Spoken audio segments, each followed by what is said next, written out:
በአሜሪካ ለምትገኙ ኢትዮጵያን በሙሉ የአሜሪካ መንግስት ወይም የትራምፕ አስተዳደር ገና አዲሱ ዓመት ሳይጀምር ሁላችንም ያልጠበቅነውን እጅግ አስደንጋጭ ህጎችን በትናንትናው ዕለት አውጥተዋል ወይም አናውንስ አድርገዋል። ይህም በአሜሪካ በሚገኙ የቪዛ አማራጮች ማለትም ኦልሞስት ሁሉም በሚባል ደረጃ እንዲሰረዙ ተደርጓል። እንዲሁም ትልልቅ ማሻሻያ የተደረገባቸውም የቪዛ አማራጮች አሉ። ግሪን ካርድ ሆልደሮችም ማለትም ግሪን ካርድ በእጃችን የሚገኝ ሰዎችም ለእኛም የተነገረ አዲስ አስደንጋጭ መረጃዎች ወጥተዋል። ስለዚህ በአሜሪካ የምትገኙ በግሪን ካርድ ሆነ በማንኛውም አይነት የቪዛ አማራጭ አሜሪካ ላይ የምትገኙ ኢትዮጵያን በሙሉ ይህ መረጃ እጅግ በጣም ይመለከታችኋል። ስለዚህ ሙሉ ቪዲዮን መከታተላችሁ እንዳትረሱ። Welcome back into Live Now from Fox. I'm Shawna Kalafi. On this Christmas Day, we have a new post from President Trump on Truth Social, this time addressing the Epstein investigation. This is it right here, a lengthy post. We're going to read this out for you. So President Trump says, ባጭሩ እንደተለመደው ሁሉንም መረጃ የምነግራችሁ ይሆናል። ነገር ግን ከዛ በፊት እኔን ለማታውቁኝ ሰዎች ጆስ ይባላል። እንደዚህ አይነት ከስራ ጋር ከቪዛ ጋር እንዲሁም ከአሜሪካ ኢሚግሬሽን ጉዳይ ጋር የተገናኙ ቪዲዮዎች ነው ማዘጋጀው። ስለዚህ እንደዚህ አይነት መረጃዎችን ቶሎ ማግኘት የምትፈልጉ ሰዎች ሁላችሁም ሰብስክራይብ አድርጋችሁ ቤተሰብ መሆናችሁ እንዳትረሱ። አዳዲስ መረጃዎች ሲወጡ ቶሎ ተከታትዬ ስለማይደርሳችሁ ማለት ነው። እንዲሁም ቪዲዮ ከመጀመሩ በፊት ሁላችሁም ላይክ እያደረጋችሁ መጀመራችሁ እንዳትረሱ። ወደ ጉዳያችን እንግባ። የዚህን የዌብሳይቱን ሊንክ ዲስክሪፕሽን ቦክስ ውስጥ ወይም የኮሜንት መጀመሪያ ላይ ያስቀምጥላችኋለሁ። እኔ ካስረዳኋችሁ ወይም እኔ ካብራራውላችሁ በተጨማሪ የተብራራ ኢንፎርሜሽን ዲቴይልድ ኢንፎርሜሽን ማግኘት የምትፈልጉ ሰዎች ዌብሳይቱን መጠቀም ትችላላችሁ። ያስቀመጥኩላችሁ ሊንክ ተጠቅማችሁ ስትመጡ ዌብሳይቱ በዚህ መልኩ ሲከፍት እዚህ ጋር እንደምትመለከቱት ናቪጌቲንግ ዘ ሽፍቲንግ ስታንድስ ይላል ወይም አንደርስታንዲንግ ዩኤስ ቪዛ ኤንድ ኢሚግሬሽን ቼንጅስ ይላል። ይህ ማለት እንደነገርኳችሁ መግቢያ ላይ የዩኤስ ቪዛ ላይ የተቀየሩ ወይም ቼንጅ የተደረጉ ነገሮች አሉ። ስለዚህ ስለነሱ የሚያወራ ፖስት ነው። ስለዚህ እዚህ ጋር የምትመለከቱትን ኢሜጅ ወይም እዚህ ጋር ያለውን ታይትል አንድ ጊዜ ተነኩታላችሁ ራሱ ሪዳይሬክት አድርጎ ወደ ውስጥ ፔጅ እንዲያስገባን። እዚህ ጋር በምትመለከቱት መልኩ ራሱ ሪዳይሬክት አድርጎ ወደ ውስጥ ፔጅ አስገብቶናል። እዚህ ጋር እንደምትመለከቷቸው ለግሪን ካርድ ሆልደሮች ማለትም ለኛ ግሪን ካርድ በእጃችን ለሚገኝ ሰዎች እንዲሁም ደግሞ በስራ ቪዛ አማራጭ ለመጣችሁ እንዲሁም በአጠቃላይ ሁሉም በሚባል ደረጃ የቪዛ አማራጮች ላይ ለውጥ አድርገውባቸዋል። ምንድናቸው? ምን አይነት ለውጥ የተደረገባቸው የሚለውን አንድ በአንድ እየገባ እንመለከታለን። እዚህ ጋር መጀመሪያ ላይ እንደምትመለከቱት ናቪጌቲንግ ሪኢንትሪ ፎር ግሪን ካርድ ሆልደርስ ይላል። ይህ ማለት ለኛ ለግሪን ካርድ ሆልደሮች ማለትም ግሪን ካርድ በእጃችን ለሚገኝ ሰዎች የወጣ አዲስ ማሻሻያ ወይም አዲስ ለውጥ የተደረገበት ነገሮች አሉ። እዚህ ጋር ተዘርዝረው የተቀመጡት ናቸው። እዚህ ጋር መጀመሪያ ላይ እንደምትመለከቱት ሾርት ስቴይ የሚለው ወይ ደግሞ ከ6 ወር በታች የሚለው ማለት ነው። ከአሜሪካ ውጭ እስከ 6 ወር መቆየት ምንም አይነት ችግር የለውም እንደሚታወቀው። ይህ ማለት ከ6 ወር በታች ለሆነ ያክል ጊዜ ከአሜሪካ ወጣችሁ ለምሳሌ ኢትዮጵያ ሄዳችሁም ሊሆን ይችላል ወይም ሌላ ሀገር ሄዳችሁ ካናዳም የትም ሊሆን ይችላል ወጣችሁ ከ6 ወር በታች መቆየት ምንም ችግር አያመጣም። እሱ ላይ ምንም ያሉት ነገር የለም። ነገር ግን ከ6 ወር እስከ 1 ዓመት ማለትም በእነዚህ ጊዜያት ውስጥ ቆይተው የሚመለሱ ሰዎች አሜሪካ ውስጥ መኖራቸውን የሚያሳይ ማስረጃዎችን እንዲያቀርቡ ይጠየቃሉ የሚል አዲስ ማሻሻያዎች ተደርጓል። ይህ ህግ ነበረ፣ ነገር ግን ያን ያህል የሚፈጸም ወር ደግሞ ትኩረት አድርገው የሚንቀሳቀሱበት ነገር አልነበረም። ከ1 ዓመት ወይም እንደነገርኳችሁ ከ6 ወር በላይ ብትቆዩ እንኳን ግሪን ካርድ ይዛችሁ 2ም 3ም 4ም 5ም ዓመት የቆያችሁ ከሆናችሁ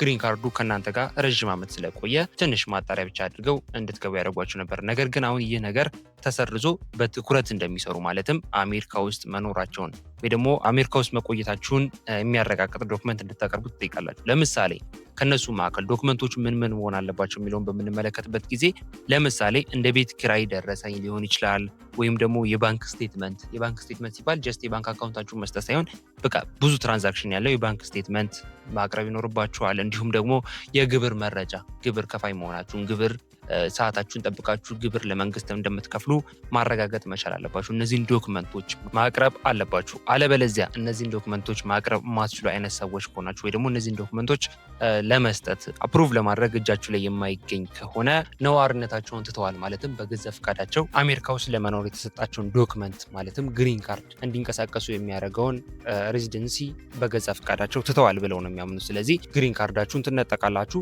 አሜሪካ እንኳን መግባት ቢኖርባችሁ ግሪን ካርድ ተቀምጣችሁ ድጋሚ ወደ ኋላ ወደ ነበረው በፊት ግሪን ካርድ ለማግኘት ወደ አረጋችሁት ፕሮሰስ ወደ ኋላው ነው የምትመለሱት።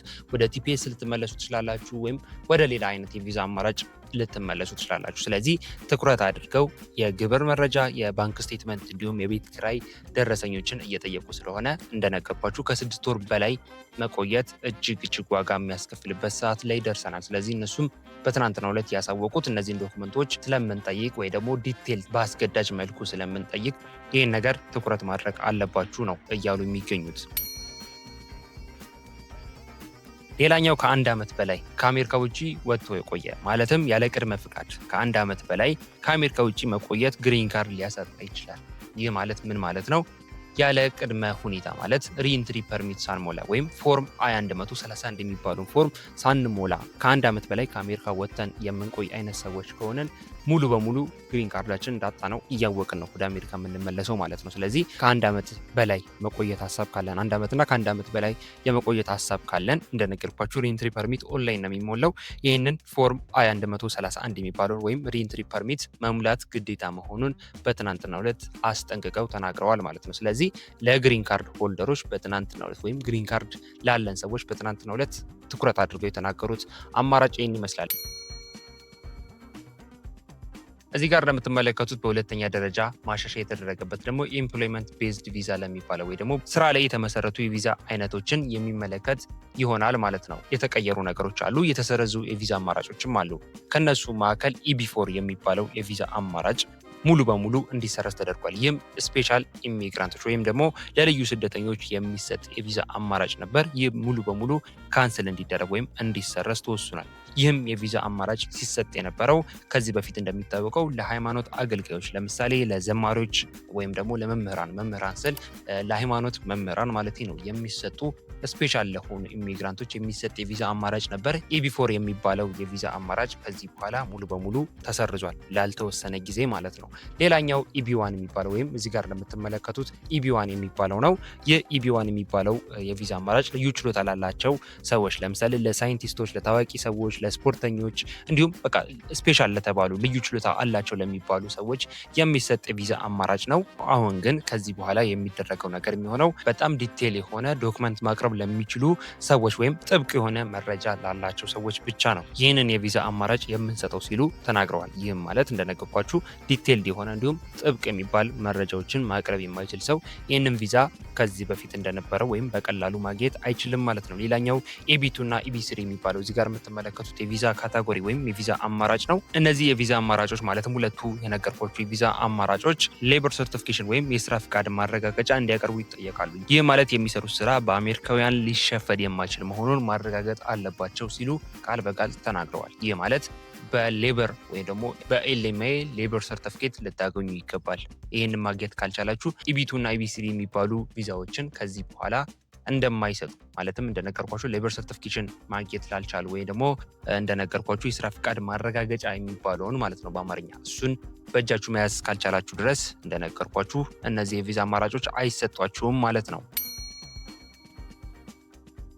ሌላኛው የመጨረሻውና ሶስተኛው ለውጥ የተደረገበት ነገር ዘ ኢንቮልቪንግ H1B ቪዛ ላንድስኬፕ የሚባለው ነው። ወይም ደግሞ H1B ቪዛ ላይ ለውጥ ተደርጓል። ከዚህ በፊት በሎተሪ ዕጣ ወይም በዕጣ ሲሰጥ የነበረው የቪዛ አማራጭ አሁን ከፍተኛ ደሞዝና ከፍተኛ ሙያ ላላቸው ቅድሚያ እንደሚሰጥ ተገልጿል። ይህ ማለት ቅድሚያ የሚሰጡት እንደነገርኳችሁ ከፍተኛ ደሞዝ ላላቸው እንዲሁም ከፍተኛ የሚባል ሙያ ላላቸው ሰዎች ብቻ መሆኑን ገልጸዋል። ስለዚህ ይህም H1B ቪዛ የሚባለው አማራጭ ላይም ለውጥ ማድረጋቸውን ያሳያል። ስለዚህ ሶስተኛው ይህን ይመስላል። የመጀመሪያው እንደነገርኳችሁ ለግሪን ካርድ ሆልደሮች ወይም ግሪን ካርድ በእጃችን ለሚገኝ ሰዎች የተሰጠው መግለጫ ወይም የተቀየረው ለውጥ ይህንን ይመስል ነበር። ሁለተኛ ላይ ደግሞ ለኢምፕሎይመንት ቤዝድ ቪዛ ወይም በስራ ለሚደረጉ የቪዛ አማራጮች የተሰጠው መግለጫ ወይም ማሻሻያ ይህን ይመስላል። በሶስተኛ ደረጃ በH1B ቪዛ አማራጭም የተሰጡት ማሻሻያዎች እነዚህን ይመስላሉ።